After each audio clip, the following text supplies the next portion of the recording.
saya Amelia Fatimah. Sini kelompok kami akan mempresentasikan tentang pembelajaran kooperatif atau cooperative learning.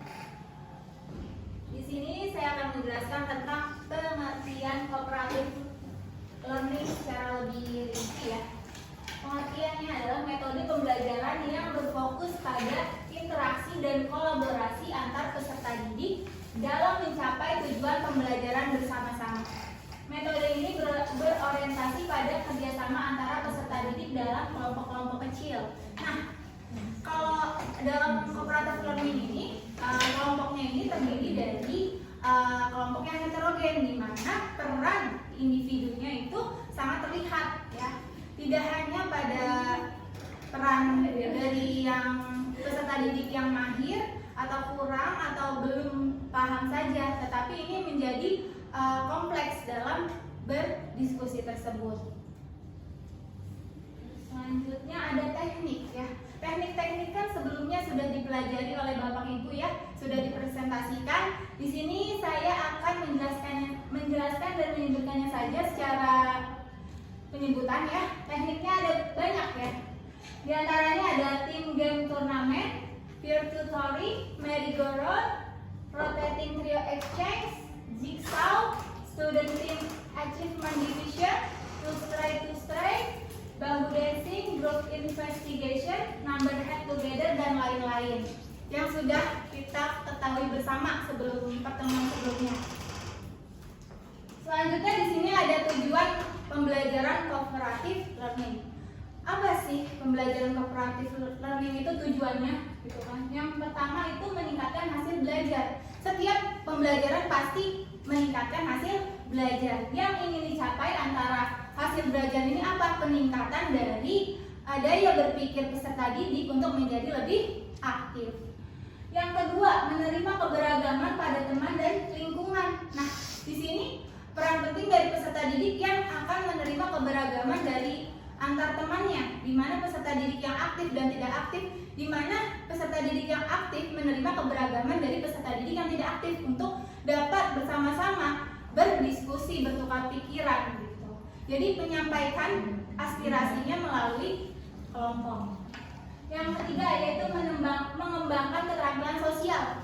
Keterampilan sosial apa sih? Dari kecakapan dalam berinteraksi sesama teman gitu kan. Dari kelompok ini kita dapat mengembangkan keterampilan sosial di mana kita akan cakap dalam melakukan interaksi gitu, melakukan public speaking yang baik. Selanjutnya di unsur-unsur, ada unsur-unsur pembelajaran kooperatif. Di sini saling ketergantungan positif. Apa sih saling ketergantungan positif itu? Yaitu saling mendukung satu sama lain ya, yang bertujuan untuk menghasilkan tugas yang baik di antara proses diskusi tersebut. Yang kedua itu ada interaksi tatap muka. Ya sudah pasti ada interaksi tatap muka, sesama peserta didik berinteraksi di dalam suatu kelompok sudah dapat feedback ya. Yang ketiga yaitu tanggung jawab individual. Setiap peserta didik memiliki tanggung jawab individual. Pada pembelajaran cooperative learning ini peserta didik sudah dibuat perannya harus bertanggung jawab. Misalkan peserta didik menjawab pertanyaan, harus beraspirasi terhadap pertanyaan tersebut, saling mengemukakan pendapatnya masing-masing. Keterampilan interpersonal. Nah, keterampilan interpersonal itu didapat karena peserta didik tuh mendapat respon. Nah, respon dan stimulus sehingga keterampilan interpersonal ini didapat secara langsung gitu dari interaksi tersebut. Proses kelompok sudah pasti ada proses kelompok pada pembelajaran kooperatif karena ini adalah ciri dari pembelajaran kooperatif tersendiri. Selanjutnya akan dijelaskan oleh Ibu Amel. Ya, selanjutnya saya akan menjelaskan tentang langkah-langkah. Yang pertama ada menyampaikan tujuan dan memotivasi peserta didik. Nah, kalau di pembelajaran bahasa Indonesia misalnya pakai pedagogi genre, itu kan pasti disampaikan dulu ya tujuan pembelajarannya apa, membangun konteks lah, supaya peserta didik tuh minimal paham dulu konteksnya tuh apa gitu. Sama memotivasi misalnya gunanya kita belajar ini tuh apa sih sehingga mereka lebih bersemangat untuk belajar. Kemudian yang kedua menyajikan informasi. Nah, pastinya peserta didik harus sajikan informasi, misalnya menjelaskan pelajarannya teks prosedur ya minimal dipancing-pancing dulu lah, terus dikasih contohnya gitu supaya mereka ada pemahaman awal.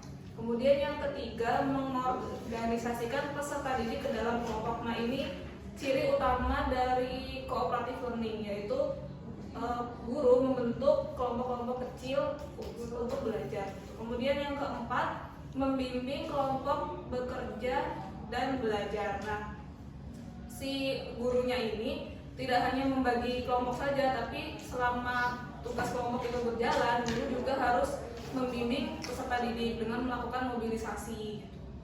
Jadi peserta didik itu tetap sesuai dengan tujuan pembelajaran hasilnya. Kemudian yang kelima itu ada evaluasi. Nah, evaluasi ini kan kalau yang saya pahami mungkin pemberian feedback dari gurunya kepada peserta didik. Jadi kan biasanya hasil tugas kelompok itu dipresentasikan, nah guru memvalidasi atau mengoreksi apakah hasil kerja mereka itu benar. Feedback juga tidak hanya diberikan oleh guru, namun juga dari kelompok-kelompok lain. Kemudian yang keenam, memberikan penghargaan. Nah ini ada beberapa teknik cooperative learning, salah satunya itu STAD. Itu kan setiap kelompok itu saling berlomba untuk mendapatkan skor tertinggi. Nah nanti yang skor tertinggi itu mendapat hadiah dari guru. Misalnya guru memberikan makanan ringan gitu, atau alat tulis. Nah itu hadiahnya lah. Pokoknya memang kalau ada yang turnamen-turnamennya, guru harus sedikit lebih effort lah, atau berusaha untuk menyiapkan hadiah untuk peserta didik. Kemudian ini ada manfaatnya bagi peserta didik. Yang pertama, meningkatkan keterampilan sosial dan kemampuan komunikasi. Nah, tadi karena si cooperative learning ini kerjanya kelompok, jadi mau tidak mau kan setiap peserta didik itu harus berinteraksi, saling berkomunikasi, menyampaikan pendapatnya, harusnya ini tugasnya dikerjakan seperti apa gitu. Terus yang kedua, belajar mendengarkan dan memahami sudut pandang rekan serta belajar mengungkapkan gagasan secara efektif. Nah ini jadi kalau di cooperative learning itu tidak boleh egois ya peserta didiknya. Jadi misalnya ada teman yang berbeda pendapatnya, bagaimana menemukan jalan tengahnya, terus ya disaling memahami begitu ya, serta melakukan gagasan secara efektif. Nah jadi setiap anggota kelompok juga harus mengungkapkan opininya. Terus yang ketiga, meningkatkan keterampilan berpikir kritis dan kreatif karena harus memecahkan masalah dan menghasilkan gagasan bersama dalam kelompok. Nah ini dalam cooperative learning pastinya ada critical thinking ya, atau bernalar kritis lah. Karena kan setiap kelompok itu harus berkontribusi, jadi pasti peserta didik berpikir nih harus mengungkapkan apa dari pendapatnya itu. Kemudian yang terakhir, meningkatkan motivasi belajar dan merasa lebih terlibat dalam proses pembelajaran. Nah karena di cooperative learning ini pembagian perannya harus jelas, jadi setiap peserta didik pasti merasa dilibatkan gitu. Jadi karena kalau saya pribadi ya, saya tuh merasa berguna ketika saya bisa membantu atau bermanfaat untuk orang lain. Nah, mungkin peserta didik yang tadinya tidak aktif, diam-diam saja, terus ketika dia punya peran, dia bisa lebih termotivasi. Kemudian yang terakhir adalah kekurangan. Yang pertama, jika anggota dalam kelompok tidak solid, maka peserta didik yang tidak bertanggung jawab pada tugasnya hanya akan mengekor kelompoknya. Nah ini saya alami sendiri waktu mengajar di kelas 7. Jadi ada namanya tulang punggung kelompok itu, dia biasanya peserta didik yang aktif, ya dia yang lebih mendominasi mengerjakan tugas, sementara yang kurang aktif tuh dianggap beban. Kita lah ya sudah mengalami. Tapi ini seharusnya bisa diminimalisir dengan pembagian peran yang detail gitu, rinci. Jadi yang high achiever itu tugasnya apa, yang average tugasnya apa, yang lower tuh tugasnya apa gitu. Ya ini sebenarnya lebih ke PR kepada gurunya ya. Jadi pembagian kelompoknya sudah ditentukan sebelum pembelajaran, sejelas mungkin peran mereka itu apa gitu. Terus yang kedua, peserta didik yang memiliki tingkat kemampuan lebih tinggi berpotensi mengabaikan rekannya yang dianggap di bawahnya. Nah, ini berhubungan dengan yang pertama, udah tidak solid, terus yang aktif itu mendominasi, akhirnya ya udahlah Bu, yang tidak aktif biarin aja gitu.